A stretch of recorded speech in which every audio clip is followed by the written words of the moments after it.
Ladies and gentlemen, welcome to the Arts Theatre. Can you please go mental for Jim Jeffries?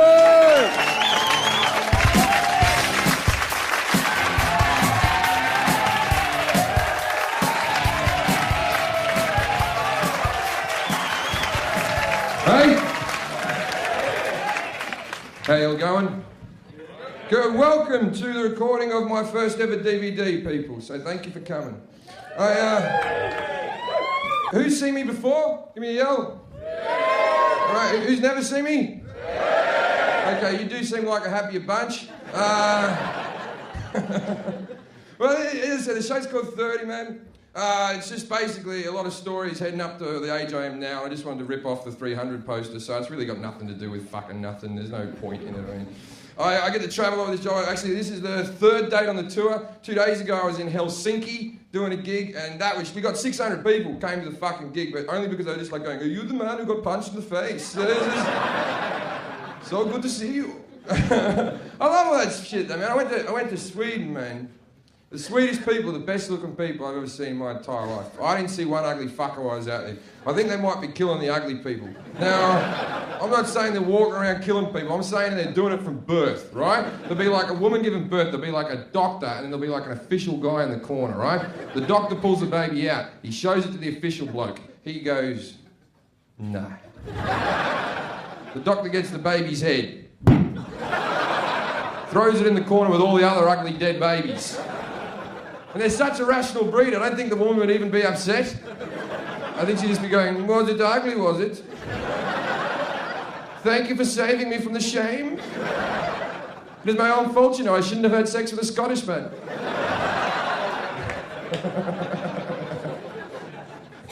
Hello to the balcony people. I can't see you. I just want to know if there were some people up there. Can't fucking... I'll tell you a bit about my family. My 15-year-old cousin has recently become pregnant, and I'm only offended by this as a taxpayer. I think if you can't afford it, fucking cut the fucking thing out, but it's not my problem. My auntie has to take care of it, you know. She's gonna fucking keep it. 15, man, she's gonna fucking keep the thing. When I went to a rough school, right? When I was 14, 15, 16, no one was fucking at my school. Nobody, not even the cool kids were fucking, right? We were happy with fingering, right? Bring that back. I could finger a girl in February. That'd keep me going through till fucking August, right? These kids today, they all fuck each other. They all get fucking knocked up, and they get sex education. I never had any sex education. I didn't even have a sister, me, right? These kids get sex education on a Monday or a Wednesday, whenever they have it. They're all fucking each other. They're all getting pregnant. I think too much information. I think we should fuck sex education off completely and just start showing these kids pornography from a very young age. At least that way the boys will know to come on the girls' faces. I'm trying to make a difference here, people.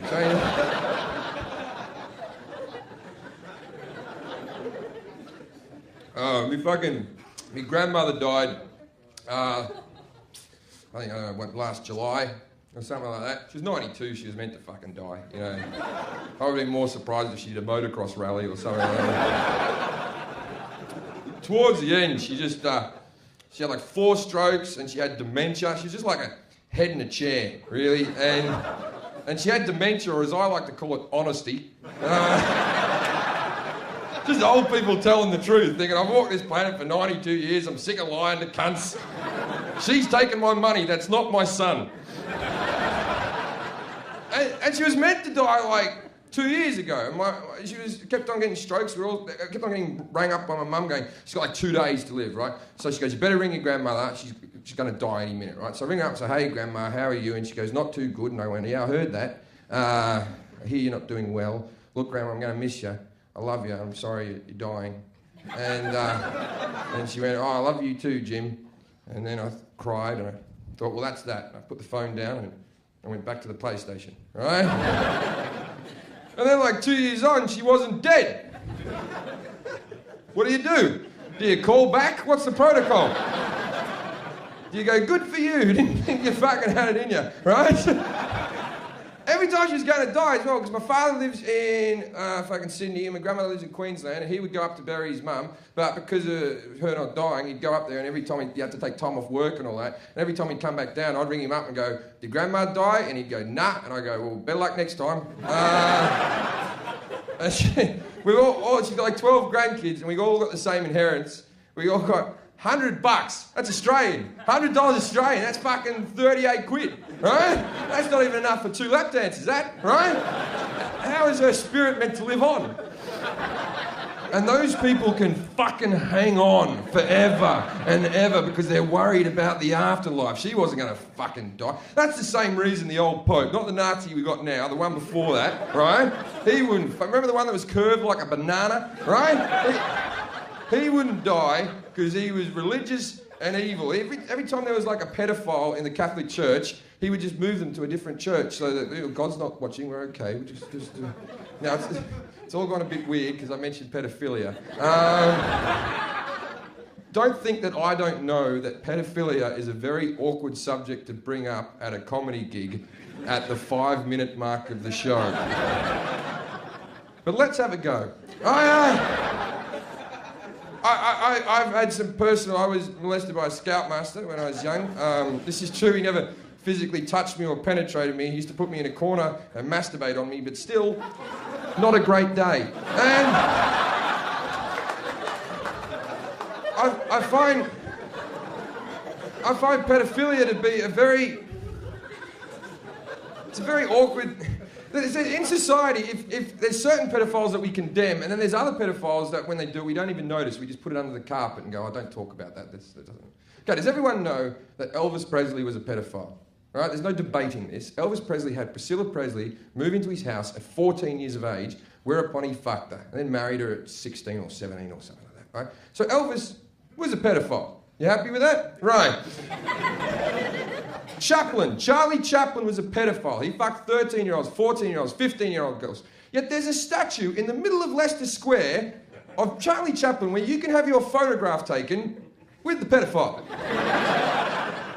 But we forgive them because they're the best in their field. There's never going to be another king of rock and roll, and I promise you there'll never be a better silent movie star.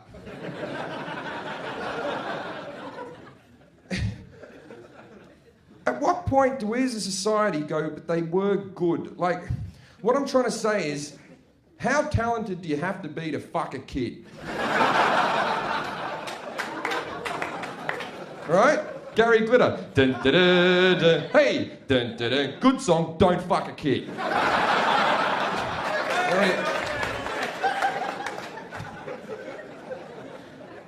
Back to my grandma.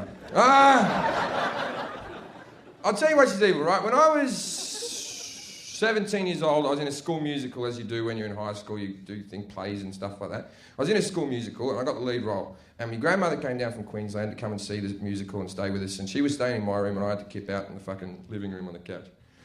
So she's there for a little while and my mum goes, "Go sing your grandmother a song." And I'm like, "You sing her a fucking song. I'm not going to sing her. Go sing your grandmother a song." I'm not going to sing her a song. And then I hear from my bedroom, "Is Jim going to sing me a song?"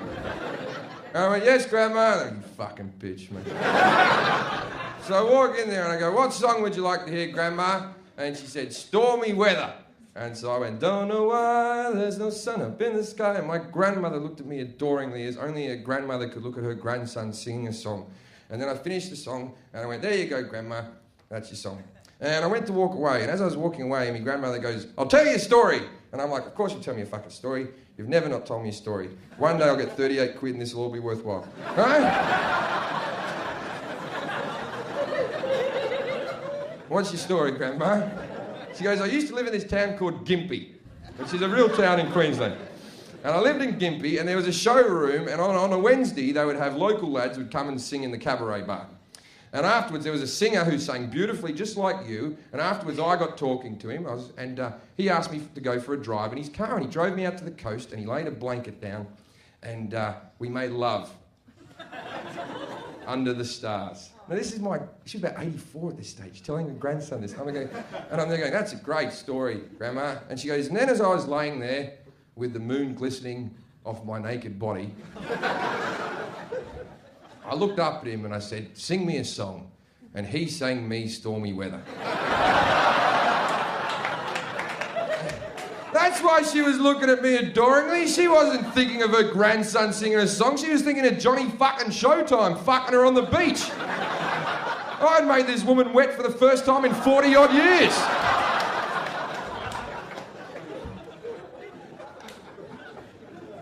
So we're all drinking tonight, I hope. It's fucking Saturday, you gotta get pissed. It's good for you. I don't like people who don't drink. I don't trust them. I haven't got friends that don't drink. I would stop being your friend if you stopped drinking, because anyone who doesn't drink is a boring cunt, right? If you're a non-drinker, your stories fucking suck. All your stories end the same way with, and then I got home, right? No one gives a shit that you've been promoted at work. No one gives a fuck that your kids don't have bruises. You're a boring dick. You ever ask a non-drinker why they don't drink? They give you the same stupid answer every fucking time. You go, why don't you drink? And they go, I don't like the taste of it. Nobody does! No one likes the taste of it. We drink because we have to, because life's a miserable piece of shit. No one has ever had a shot of tequila and gone, ooh, that's lovely. Next time I'll have that instead of dessert. Told you, life's shit, man. It's all over soon enough. My grandmother has said, man, she was worried what was going to happen afterwards, right? As an atheist, I don't give a fuck about dying. I'm looking forward to it, right? I am, because I don't believe in heaven. I don't believe in hell. I'll just rot in the fucking ground, right? I don't even want the option of heaven. I don't want to exist in a conscious state for the rest of eternity, constantly thinking. I don't like thinking as it is. Where's me passport? Can't punch women in the street. The Bible calls heaven eternal bliss. I don't care how blissful it is. It's eternal. You'd get used to it and then you'd be fucking bored.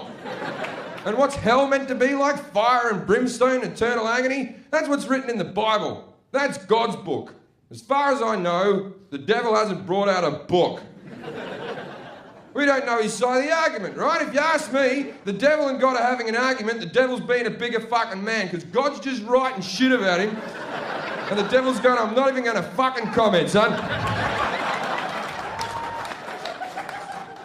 You don't want to live forever in a conscious... You don't want eternal life. Life is shit, right? Life is a horrible disappointment, one after the fucking next, right? If you don't think it is disappointing... Right, hang on, I'll do this down... Okay, give me a camera, right? Straight in on my face, right? Everybody do this in the room here. And if you're watching at home, right? Look at the person next to you that you love more than anyone in the world, right? And know that sooner or later, one of you will be dead and the other one will be miserable. Just something to think about.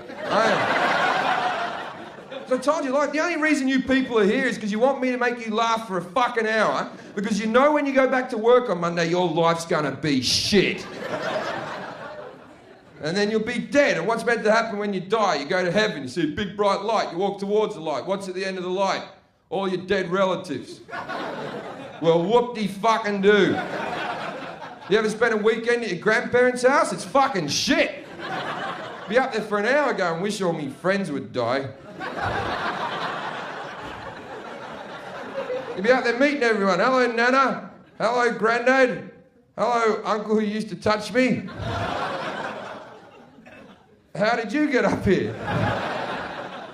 Oh, that's right, you used to work for the church.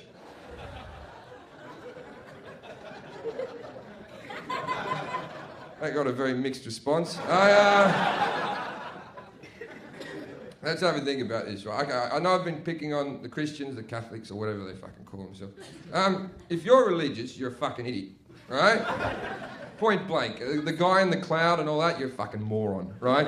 Read a science book. Watch a Richard Dawkins documentary, you dumb fucking cunt, right? There is no way creation... What, they just... Adam and Eve fucked each other and we're all... Fuck off, you idiot, right?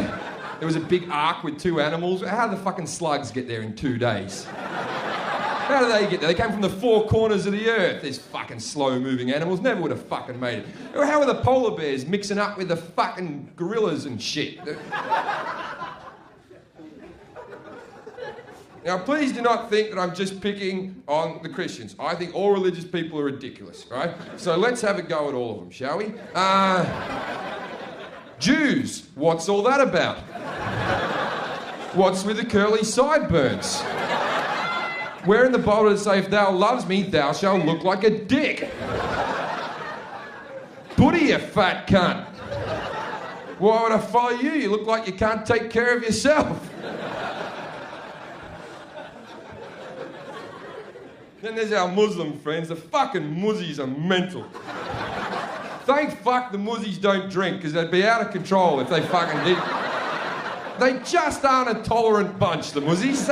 Covering women's faces and cutting clitorises off isn't just a bit of culture, right? It's horrible. It's fucking horrible, right? You can't... The teddy bear. Remember the little teddy bear that was called Muhammad? That lady didn't deserve to be... They wanted to kill her and lash her in a fucking square for calling a teddy bear Muhammad, right? Now, if there's any Muslim fundamentalists in the room, right? You see this microphone? I'm calling it Muhammad, right? And it's fucking gay. It's a gay microphone called Muhammad, and all it wants to do is roll the Quran up and fuck itself up the arse. Now, that joke has limited some of my holiday destinations.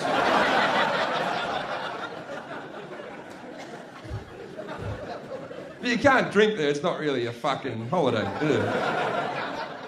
Fucking coming out, fucking drinking. Look at you people, you're out here and they've given us all plastic cups like we're fucking kids, and you have to spend £3.50 for a pint in Britain and they serve it to you in plastic. But let's be honest, you British people aren't responsible enough for glass, are you? You know what happens when you get glass? One of you gets angry, don't you? One of you will smash the glass against the bar, shove a shard of glass into someone else's face. You're the only nation of people to use the word glass as a verb.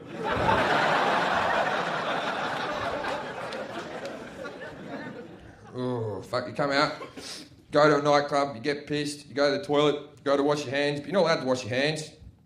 Why not? Because there's a fucking toilet attendant there.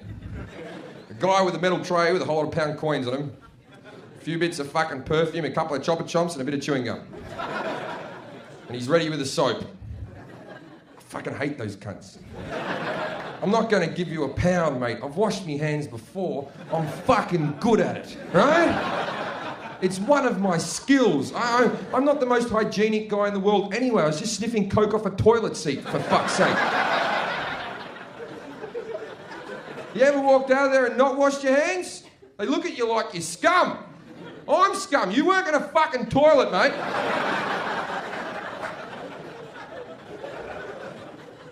Tell you a story. I was out in South Africa doing some gigs.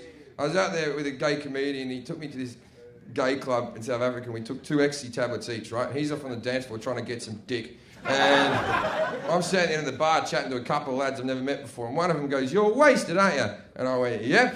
And he goes, "Do you want to come to the bathroom with me?" Now, as a drug taker, I think he's offering me a line of coke. So I went, "Would I?" Not only did I do that, but I put my arm around him, dragged him off to the toilet and went, "This is going to be fucking awesome, man." I went into the cubicle first to wipe the seat down. Then I leaned out and beckoned him in. Now, I don't know about all the men in the room, but I know these days when I get my old fella sucked off, he takes a little while to stand to attention. But he must have really liked me, because he walked in with what I can only describe as a great big black cock. He shut the door to the cubicle. There are now 3 people in the cubicle. Me, him, and the great big black cock. Just to give you dimensions of the man, he's this tall, he's this wide, the cock's erect, it's poking into my stomach. I look up at him and I go...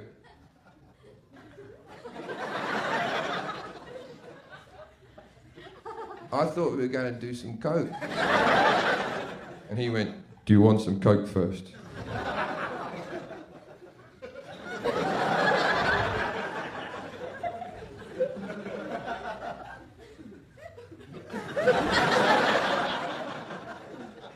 I only want coke.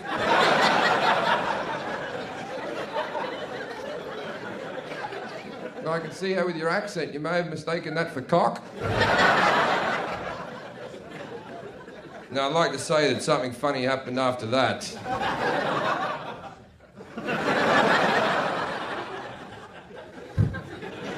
All that happened was I told him I wasn't gay, he apologised, he went out and he bought me a drink. And for the sake of comedy, he raped me.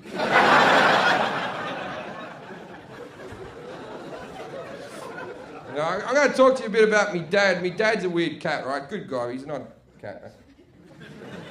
My parents made me get a job when I was like fucking 12 doing a paper round because there was no mines in Sydney. And I had to go around the suburbs and deliver papers, and at the end of the day I had to go to the news agency and empty all the bins out the back of the news agency into a big metal skip, and it was a fucking cunt of a job. But the only good thing about it was, at the end of the month, they used to throw away all the magazines I hadn't sold, so there was mountains of porn, right? So I would collect these porn mags up, fill me backpack up with them, go home, take the porn mags to school, sell them off for $5 a magazine. I was making more out of my porn empire than I ever did out of the paper round, right? Now I had a drawer under me bed that was 4 foot by 2 foot, which I packed full of porn. One day I come home, my room's been cleaned, it's fucking spotless, right? First thing I do is I run to the porn drawer, right? I open it up, empty, right? Go out to the living room. Now my mum's out there sitting in a chair. Now, did anyone have a parent that had their own chair? They were the cunty parent. They were never the nice parent, right? If you're a parent out there and you have your own chair, you're a fucking Nazi dick, right? Stop being such a fascist. Sit somewhere else. You don't control the world. So, my mum looks at me and she goes, I cleaned your room. And I went, yeah, thanks for that, mum. But then she never mentioned anything, right? A week later, I'm out in my dad's shed and I'm hammering a nail into the bench, right? For no apparent reason, but he's a carpenter, right? If you put a nail into the bench, if he puts a table up there or something, that'll fuck the finish, right? Just being a dick. Under the bench, I saw all my porn magazines, but they were all like wet and bent and had letter sleeves on them and stuff like that, right? What's happened is my mum's cleaned my room out. She's thrown all the porn mags out in the wheelie bin. My dad has to take the wheelie bin to the end of the drive on a fucking Wednesday. He's opened it up and gone, oh, hello, collect them all up. He's gone off to his shed and wanked himself stupid. So I thought, fuck that old cunt. So I collect them all back, take them back to the drawer where they belong. Circle of life continues. Now, a few days later, I'm out in the living room, and my old man walks out and goes, you been out in my shed? And I went, yeah.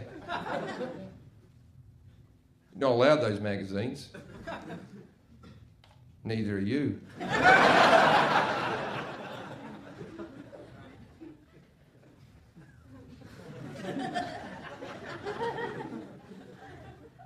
Can I have 4?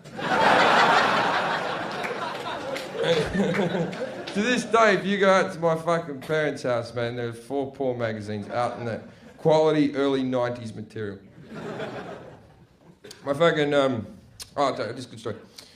When I was at the Edinburgh Festival, not this festival, the festival before, I was having a wank and I felt like a lumpy, fleshy thing on my cock that wasn't a wart or a cyst or anything I'd had previously. And I went to the doctor and the doctor looked at it and sort of went... Another doctor and the two of them looked at it and just... I don't fucking have any idea what that is. So they sent me off to a specialist. The specialist puts my genitals into like a clamping machine.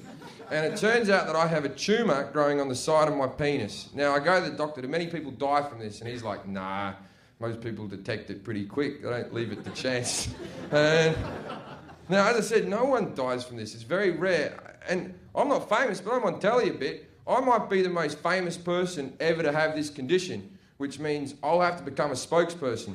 And I'll be doing adverts going, hi, I'm Jim Jeffries. I'm a comedian.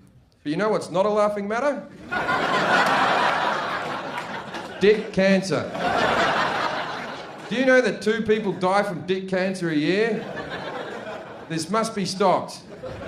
There are many ways to detect dick cancer. Wanking. That's it, really.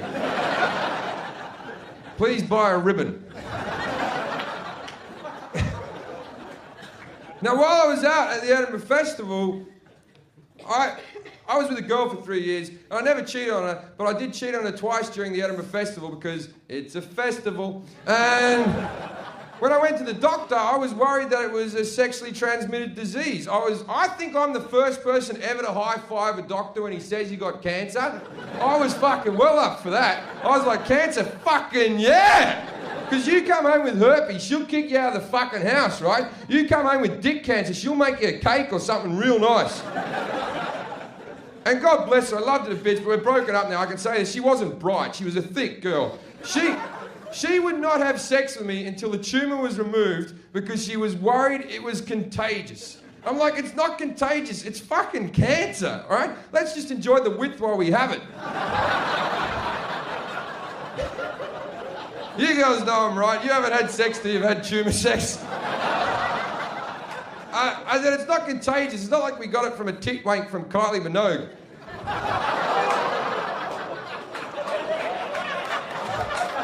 Yes, look, I understand that joke is wrong on many levels. The main level being that Kylie's tits aren't big enough for a tit wank. Even with the lump, they couldn't have gotten that much bigger. Don't be upset with me. I'm a cancer patient. So anyway, I go into the surgery to get it taken out. They lay me down on the table. They put like a metal frame up with a curtain. And the doctor puts a needle into my dick. And there's a nurse, and her sole job is to take all the blood away from the sliced up cock. And there's another nurse, and her sole job is to hold my hand whilst my cock is being sliced up and to distract me from the mutilation. And she's holding my hand, and she looks at me and she goes, "So, I hear you're a comedian." And I went, "Yeah, I'm a comedian. Why don't you tell us all a joke?" "Why don't you fuck off?" And then they put like 6 stitches into my cock. Like these aren't like the big ones they use like on your head or your arm. These are like tiny, fine, small ones that they use like on babies' arms. And the doctor tells me not to get an erection for 3 weeks. I was fucking moody. I wasn't a good kind of beer out, man. At the end of the 3 weeks, I was ready for my comeback wank. I hadn't even touched my cock. I tried not to think about my cock. My balls had never been so full in my entire life. In fact, the stitches dissolved, and I told my girlfriend they were still not dissolved so I could have a wank before I fucked her. I put some porn on, and I got some lube, right? Now, ordinarily, I'm not that fancy. I'm more of a dry hand sort of guy. But I thought, it's been a while, Jim. Treat yourself. So I lubed up my cock, and I'm talking 5 pumps maximum. Just... And out of my cock came this thick gelatin-like cum. It was like it was trying to make a baby without the womb. And I looked at it, and I swear to God, it fucking looked back at me. So I shook its hand. Anyway, that's all I have to say about dick cancer. Except, don't you think that dick cancer sounds like a war correspondent? Like a guy from the news that you'd really trust? That's just me. I've done gigs out in fucking Baghdad and Iraq and all that. I've been out there, man. It's fucking mental. When you go out there, you realise that the other team don't really know they're involved. Like all the other old wars. You can say what you want about the Nazis, but they always look good, right? You can always pick them out of a crowd, right? This enemy, the Taliban, they don't have an outfit.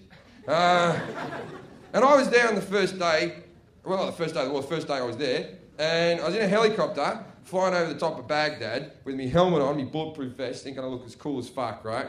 The helicopter window's open, there's a guy with a gun just sort of scouring the ground, right? I look out, I see a little bloke with a handgun just shooting up at the helicopter, just bang, bang, bang, bang. And I fucking freak out, right? I'm like, oh, fuck, we're being fired on. And the gunner turns around and goes, don't worry about it, we're too high up. Those bullets can't reach us. And then he went, hey, look at this. And the little cunt died. And I was like...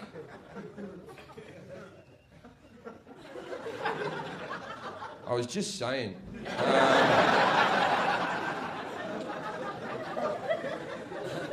want to upset anyone.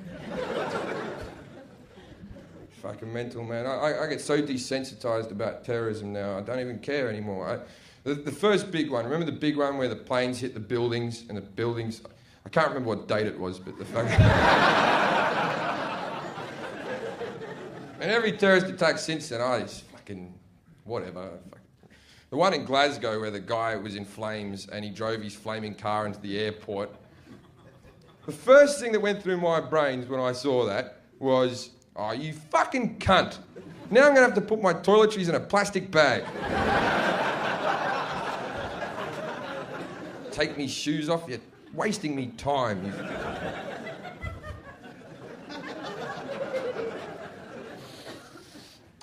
Fuck. My brother's a mental case.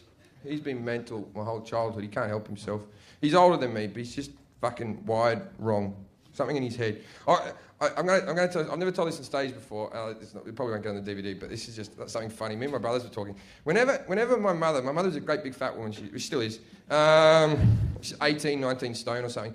She'd always used to get us to go out and get the washing off the line, and she'd always be in the kitchen going, go get the washing off the line, make sure you fold everything, and yelling at us while we were doing it, right? When I was about 10 and Scott was about 14, and we used to go out there. Whenever we got her underwear off the line, we would get on either end of it and fold it like a flag.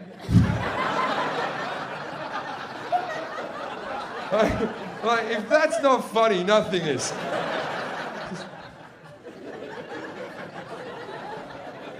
So, one time, me and my brother at home, right? Just the two of us, and he's about 16, I'm about 12, and my mum and dad are out of the house, and my brother Scott is on the couch, and he looks over at me and he goes, Jim, get me a Coke. And I went, get your own fucking Coke. I'm not going to get you a Coke. And he went, get me a Coke or I'll piss on the carpet. Piss on the carpet, you mad cunt. I'm not going to get you a fucking Coke. Get me a Coke or I'll piss on the carpet. I'm not going to get you a Coke. So my brother stood up, walked to the middle of the living room, which is a longer distance than getting himself a fucking Coke, pulled out his cock, started pissing on the carpet. He's looking at me going, you really should have got me a Coke. Why wouldn't you get me a Coke? Does his fly up, goes back to the couch, doesn't get himself a Coke.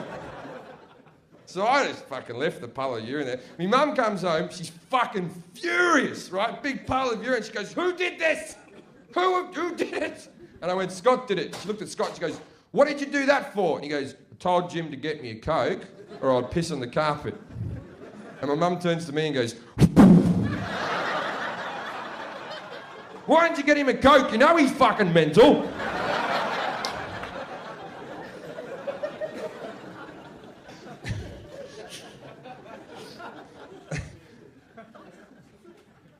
I'll tell you another brother story. This one's a bit sad. I don't know if when me and my brother were young, my dad was doing that thing where, you know when you were being taken to the dump yard, the tip or something like that? When you were a little kid, that was better than going to a football match. That was just like the best day ever. Because you never knew what you were going to find at the junkyard, did you? You'd just be there, standing on a pile of shit, going, Dad, you have to see this. We got to take it with us. It's a fridge. It's only missing a door. So we're loading up all this stuff from out of the garage, emptying old boxes and whatnot. My brother, I don't know, I'm about 9. No, I'm about 5. My brother's about 9. My brother pulls a vibrator out of a box just like this. And my dad does that fucking dad when they're nervous walk where he goes, hey, what you got there? Right? And then Dad goes, oh, I'll take that off you. Now, as soon as we see that little walk, we know that's something fucking important. And we're just going, Dad, what is that? I have to fucking know what that is. I have to know. That is, what is it, Dad? And Dad sees his two sons and he sort of smiles wryly to himself and goes, it's a massager. My dad turns it on and goes, oh, that's lovely. Oh. And he goes, we'll turn that off, we'll put that back in the box, we'll put that box way back up here. Won't look at that again. Okay, about a few days later, my brother comes into my bedroom and goes, Jim, garage. And we go to the garage and then we pile all these boxes up. We get the vibrator out. It's about 40 degrees heat. And my brother looks at me and he goes, now you massage my back and I'll massage your back. Now this is a standard old brother trick. Older brothers do this. You push me on the swings, I'll push you on the swings. And what happens is you push them on the swings for like 10 minutes And then they push you for like a minute, tell you it was 10 minutes and that you're retarded and you can't read the time. So we both take our shirts off. Now we're just in our underwear, in the garage, in the dark, with a vibrator. And then I start massaging my brother's back, just. And he's giving it these ones. Whoa.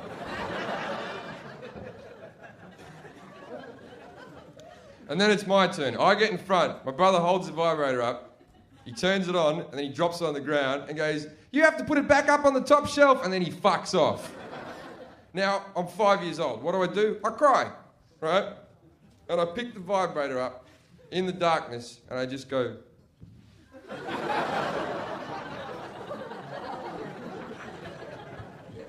That's when my dad comes in. To see his 5-year-old son massaging his back with a vibrator. And I'm crying. And he comes up and he goes, "Has Scotty fucked you over again, mate?" And I went, "Yeah." He goes, "Give it here." And he holds it up and he goes, "Now, you see this? You're not to play with this. This is Dad's." Now, that sentence has haunted me. Not that this is Mum and Dad's. This is Dad's. That raises questions I never want answered. Such questions as, why the fuck was it in the garage? Why did my dad's mates never come into the house?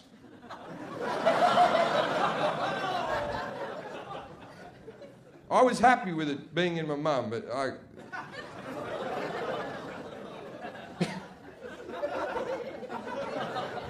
it's more disturbing, that story, than you know. A lot of people find me offensive. And the reason for that is there's a lot of spastics out there. Do you want to know who finds that word offensive? Not the spastics, the people who know spastics, the people who are friends with spastics. If you're such a good fucking friend, why don't you bring them out tonight, you fucking cunts? Furthermore, a few years ago, I did 3 gigs for Scope. They rang me up and said, "Jim, we'd like you to do our benefits." And I said, "Are you sure you want me?" And they said, "You're the only comedian who's ever made jokes about us whilst we're in the room. So anyone who's offended, you can go get fucked. I'm spaz approved." In fact, in their review, they gave me 4 oohs, which...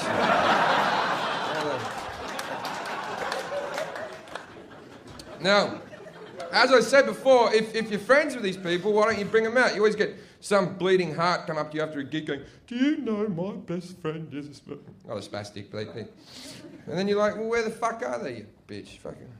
I used to work as a disabled carer before I was a comedian. And it was a good job. You felt good about yourself at the end of the day. And I saw some heartwarming things there, man. I saw some fucking miserable things, but I saw some things that made me feel good, man. I got fired for racing them. It sounds a lot worse than it is, right? You say racing retards, that's offensive, right? Call it Paralympics, goodwill. So... Anyway, I'm going to tell you a good story that came from there. It's something nice, right? I think this story is inspiring. You mightn't agree with me, but I took these 2 lads down to the beach with cerebral palsy, right? Not with the power of. It's not like they're magical. You assume they'd have some... The only real magical disabilities are dwarfs. And midgets aren't magical. They're just freakish little people. Don't worry about that joke. It goes over the midgets' heads. Doesn't go over the dwarfs' heads. People underestimate how big their foreheads are and just smacks them in the 14th wrinkle.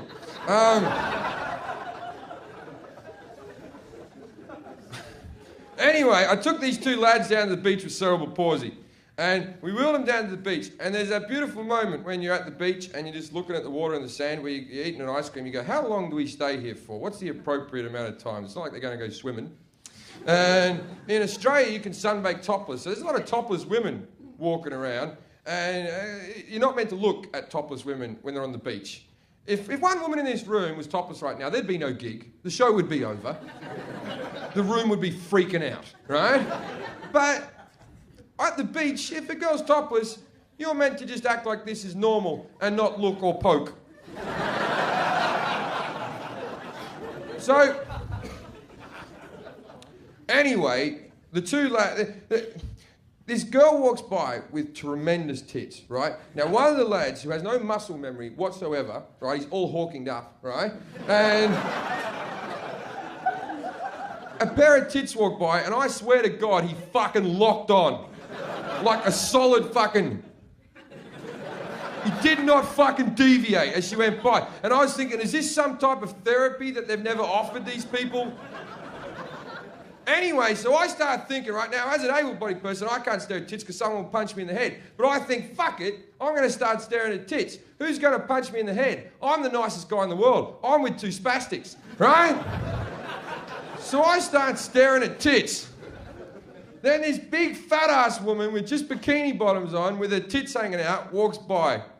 And one of the lads turns to the other one, and over the course of 5 minutes, but I'll speed it up for you,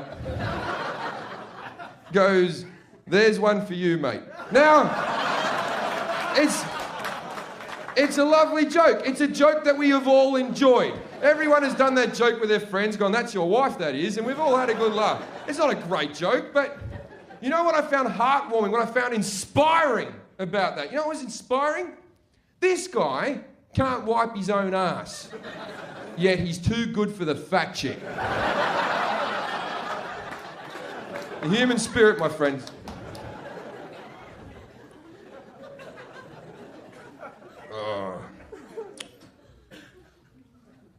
Now, who's watched me getting punched in the head on the internet? It's a lot of fun. I will now endeavour to tell you the actual story of why this happened. A lot of people have written to me and asked if it really did happen and if it was fake. It was completely real. What happened was, I was in a comedy club, the Manchester Comedy Store. It's about 450 people here. There was a woman up on the balcony that kept on heckling and heckling and heckling, and I put it down, I put it down, I put it down, and then eventually I went, "I'm going to leave you alone now, like your dad did," right? And then I went, "It's a shame your grandfather never did." I know, funny, right? Anyway, there was a guy on this side of the room who I assume had some issues with his grandfather. And he took some umbrage on what I said and decided he was going to punch me in the head. But he was an Irish bloke, so he had a full drink. So he waited until he finished his drink and then punched me in the head. But he never yelled anything out. He just sort of put his drink down calmly and went, "All right, I'm going to fucking smack him." Now, when he hit me, I was in the middle of my cunt material. So for me, this was a very odd moment for a man to punch me in the head. Now, I'm going to do the cunt jokes for you now so you know what the mindset I was in when this happened. Starting like this. Women to me are like public toilets. They're all dirty except for the disabled ones. Every single man in this room will admit to being a bad shag from time to time, whether it be through alcohol, fatigue, or just not giving a shit. There's no woman in this room that thinks they're bad in bed. And do you want to know what? Most of you fucking are. The reason you don't know this is because no man's ever told you, because if we tell you, you'll run off and cry because your spirits are weak. Just because I come doesn't mean you're doing a good job. I'm going to come anyway. Sometimes I come so you'll stop whatever the fuck you're doing down there with your nails and your teeth, just put it in your mouth and be a fucking man about it. I've been down on women, I've made them come, and you get that one woman, she's not coming, she looks at you like it's your fault. It's not my fault, your cunt's broken. When I was at university, I fucked a chick and all of her friends walked past me and did that. And women think that's the funniest joke in the world. Well, that's not funny, that's hurtful. Next time you think about doing that, imagine you fuck a guy and all of his mates walk past you and go, "You'll never do that again." And you think by doing this, you're teaching me something I don't already fucking know. I'm well aware I've got a small dick. I've measured it. I know how big my dick is to the millimetre. But does any woman in this room truly know the size of their cunt? None of you. And none of you will ever know for sure because no man's going to tell you because we're good people. I know what you're thinking, he's not talking about my cunt because it gets a bit sore during sex. That means fuck all. I've been down a woman for 20 minutes, it's wide open, it's flowing like the Murray River. I put the tip of my cock in, they go gentle, gentle, gentle. I can shove my fucking head in that.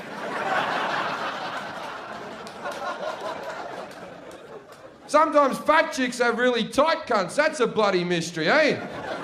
I think it's because all the fat's pushing it inwards, or when you're fucking them, you just rub it up against thighs and you never actually reach the cunt. That's why doctors say fat women have to lose weight to get pregnant. And that's when I got punched in the head. All right, drop it down, start the film. What's happening? There we go. I think it's because all the fat's pushing it inwards. Or when you... Oh, hang on. Pause. Now, as you may have already realised, I'm a great fighter. You may not have seen the subtleties of what went on there. First punch, I blocked with my face.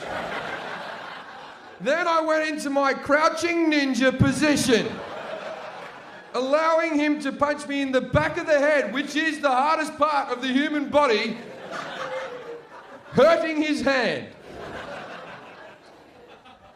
Now, let's tell about all the characters that are on stage at the moment. The man on the ground bent over, that's me. I'm cowering. The one standing over me is the man hitting me. The other man, he isn't security. He's a punter, just like you people who came to my aid. And I will love this man to the day I die, but not because he helped me, because if you look in his hand, he's still carrying his pint. He, at no stage, thought that he couldn't have a fight and drink. Now let's play a little bit more footage, please. Stop! We have some new characters. I have already left this scene. I have walked off to the door over there, where I have entered back into the dressing room with a black eye, whereupon the other comedians have gone, how did it go? And I went, it could have gone better. Now, the new people who have arrived, we have a new skinny man who's throwing punches. There's a man in a black suit in the middle there who is the actual security. And the other lads are just punters who are up for a fight. It's Manchester. It's Now, you see the guy on the left there? He's brilliant. Because in a moment, what's going to happen is the security is going to hold the man who assaulted me and go, all right, I've got it all under control. And he's going to go, but I've got a clear shot. And the security guy's going to go, yeah, mate, we've got it under control. And he's going to go, ah, come on. And the security guy goes, go on then. Ready? All right, so keep your eyes on him, the man on the left. Play the film.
Sit down. I think, ladies and gentlemen, hang on. I think, all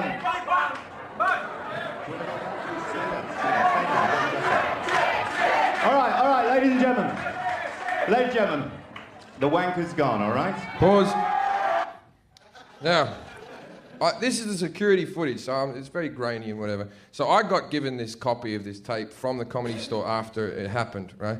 And I went around to, there's comedians having a party in one of their houses. There's like 20 comedians there. And I come back with this bit of gold. You know, just like you have to fucking see how shit my gig was. Right? And we put it on the player, and we all watch it.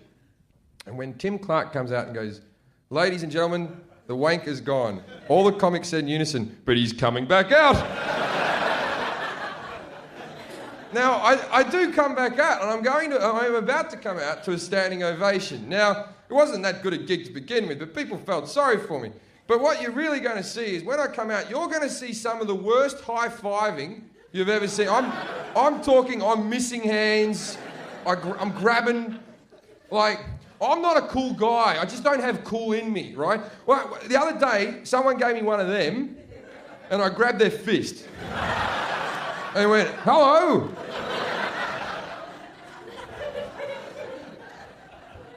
You'll know what I'm talking about in a second. Play the tape. All right, that's not going to help, really. All right. But Jim's going to come back and finish his set for you. So, if you don't like it, you can go. But if you enjoy Jim, stay, because he's going to do another 5 minutes. And please...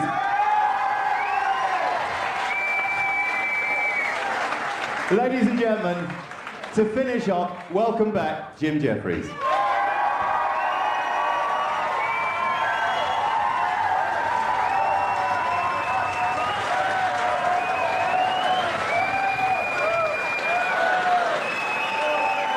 Pause. It's a weird thing. I can watch me getting punched in the head over and over and over again, and I'm completely fine with it. But this?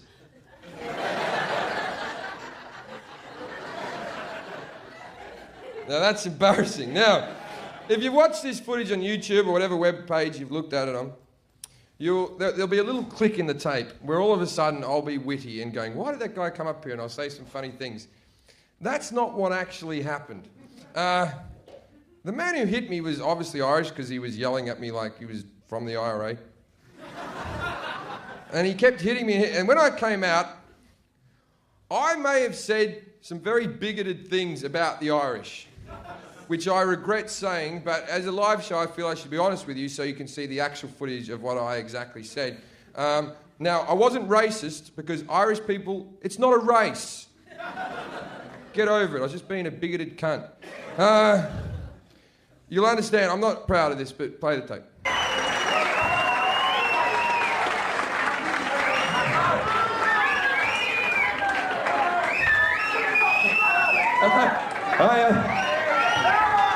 Fucking Irish people, eh? Irish people think they have the best fucking sense of humour in the fucking world. They think they're so fucking delightful, don't they? Look at me, I'm dancing just with me legs. It's a heap of fucking shit, you paddy cunt. You go over there and it's have a drink, have a drink, have a drink. You're in Ireland. We all fucking drink in Ireland. Have a drink, have a drink, have a drink, have a drink. Just drive the bus, you fat prick, and get out. Have I been drinking? I've got a fucking headache. Look. You've got bigger boobs than me, you fat prick. Pause.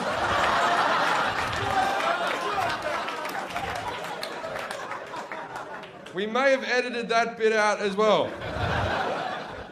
Not everyone was happy to see me come back out on the stage. Some people believed me to have big tits, you fat prick. Now, we're not going to play the rest of the tape now. If you're watching the DVD, it'll be on the extra features. What? Let's back up. Take my top off. See, the thing is, ordinarily I'd have a witty answer, but I've recently lost a bit of weight, so I'm not ashamed to do so. Really, is this where you've come? Is this how far we've travelled together? You want to... There's Stringfellows is 20 metres from here. You want to see a fat, pale Australian?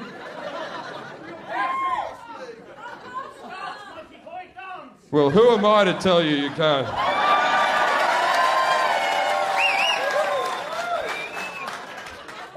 That's the biggest cheer you've given me all night!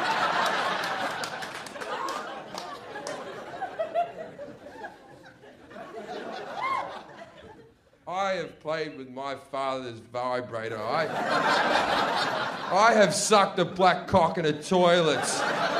I have been molested for you people. And all you want is my skin.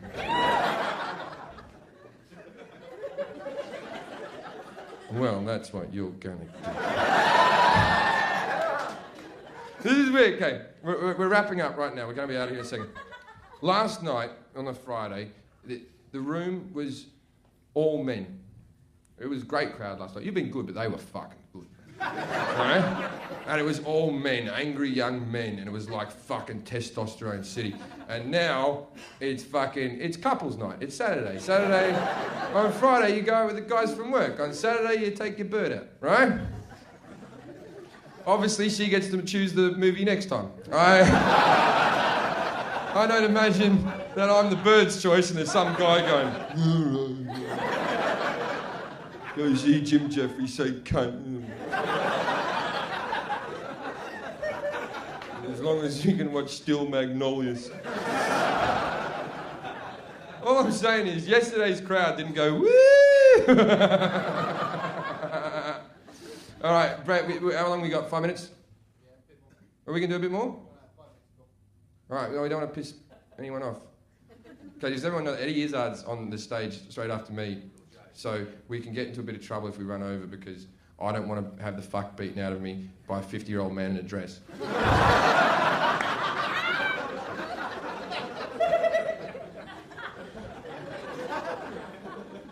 Don't think he wears a dress anymore. I'm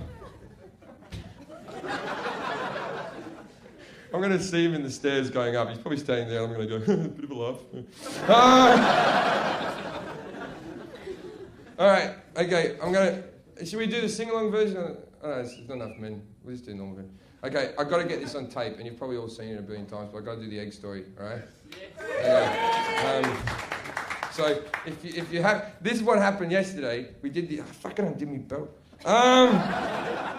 This is what happened yesterday. We did the egg story, and it was like at a rock concert, like everyone was singing along.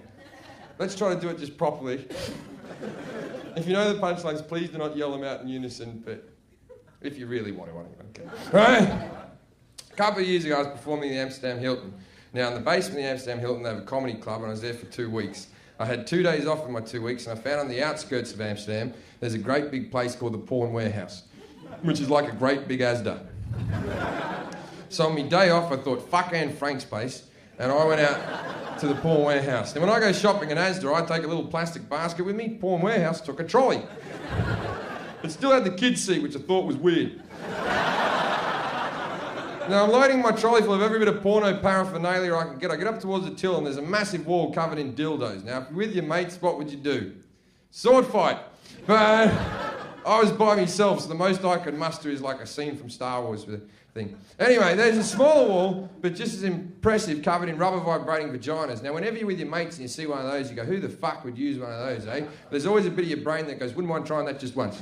So I got myself the Jenna Jameson rubber vibrating vagina. On the side of the box it said, vibrate so as to give realistic sensation. Realistic if you're fucking a chick with Parkinson's, but not realistic.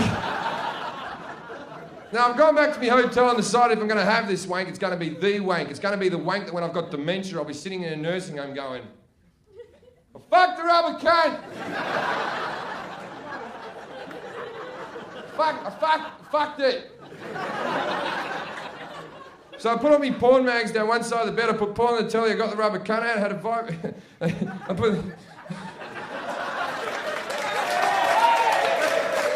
Hang on. I'm going to fuck it. Put the vibrating egg in the end with the quarter remote control, I turned it on, I'm fucking it now. It felt pretty good, but I couldn't enjoy myself because the only thought going through my head was, if you die right now, this is how they're going to tell your mum they found you. Now, as I'm fucking it, I don't have a big cock or nothing. I think the rubber cunt was faulty, right? But as I'm fucking it, the latex on the top just sort of tears and the egg falls out the end. And I'm pretty upset because it's not like I can take it back to the shop, slap it on the counter and go, look at that. I bought that an hour ago. Went home and fucked it. Now that cunt's broken. Now I still had a lot of lube, I still had a lot of porn, I still had a vibrating egg. So I did what anyone in this room would do. I lubed that egg up and shoved it up my ass. It's now sitting up against a gland called the prostate gland, the male G-spot. It felt terrific. It felt so good that I was thinking, I'm going to shove other things up my ass once I get back up to England. I slapped me cock a couple of times, I jizzed all over me chest, and now I've got jizz all over me chest, lube all over me cock, egg hanging out my ass, broken cunt in the corner. I got to tell you, I've looked better. Now, you know that bit of pain that goes through your soul after you've had a wank and you've got a bit of cum on your hand and you go, what did you do that for? You're a grown man. Well, I still had an egg hanging out of my ass. Safe to say I wanted to kill myself, so I start slapping the porn off the bed, I turn the porn off the telly, I go to whip the egg out of my ass, the fucking cord snaps off. Not only does it snap off, the two plastic shells of the egg slightly break apart and now pinching against me colon. Now your first thought is, well, don't worry about this, Jim, you can shit this out, but your asshole knows what shit is and it knows what plastic egg is and it don't fucking play cricket in this experience. Now I don't know if you all know a lot about your colons, and nor should you, but they're made up of several channels that pump poo through. Now I've lubed up this finger and this thumb and I've gone up my ass after the egg, but with every grab I've pushed it further and further and further up my colon. It's now up to channel 5. And we all know how shit that is. My next thought was to get a whole lot of high fibre food, make me poo really solid and push the egg out through pressure. Very similar to when Augustus Gloop got stuck in the chocolate tube in Charlie and the Chocolate Factory. I was working on Wonka method at the time. I could have done with an Oompa Loompa with a plunger. Now we have to get going, so let's just jump forward to day number 3. I decided if it was up my ass for another day, I was going to go to hospital. My biggest fear was going to hospital in a foreign country with my accent and going, you'll never guess what's happened to me, mate. But being Holland, there's a good chance you could go, you have an egg up your ass? Go join the queue with the other Australians. On day number 3, I had a Chinese dinner, and I kept me chopsticks. Now, I've gone back to the hotel. I've bent over. At this moment, I've thought to myself, you probably should have gone to the Anne Frank Museum. I put one chopstick on top of the egg in a crowbarring fashion. The other chopstick I used to widen the hole. In one motion, I snapped this egg out of my ass, followed by 2 feet of shit. It was at this moment I thought to myself, should have done that in the bathroom.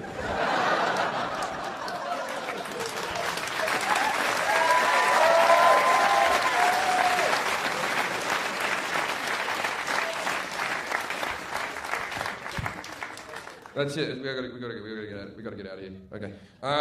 Well, thank you very much for coming, ladies and gentlemen. I believe that if you're on the guest list, there's a bar downstairs. Or is that for everyone, Brett? Well, fuck it. You don't have to be the guest list. We don't even have to go to the bar. We can all just walk out as a unit. And we can just fucking terrorise some fucking kids in the street who bother you at the station and go, fuck you, little cunt. I got 300 middle-aged people. Come over here.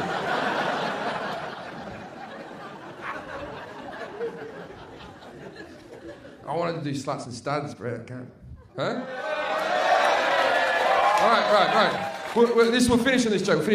Okay, I got this new theory, right?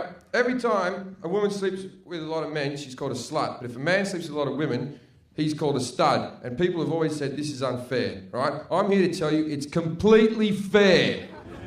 I'll tell you why. Because it's fucking easy to be a slut. It's fucking hard to be a stud. Right? There are fat, ugly sluts out there. There are no fat, ugly studs. I have met slutty dwarfs. I have never met a stud dwarf. Maybe in their own community, but none that have ever crossed over. To be a stud, you have to be good-looking, charming, a good liar with a fake job. To be a slut, you just have to be there. I'll tell you a story. I knew this girl. I went out with her, and her biggest claim to fame was that she went backstage and fucked an entire member of a very famous band. There was like 5 of them, and she fucked all of them. And I said, why did you do that for? And she goes, well, they're my favourite band, so I let them. That is the privilege of the slut right there. I can't go backstage at a Girls Aloud concert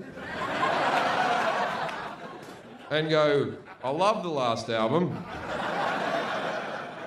Do what you want. Except the ginger one, get me a fucking beer. Ladies and gentlemen, thank you very much. See you soon. Bye-bye.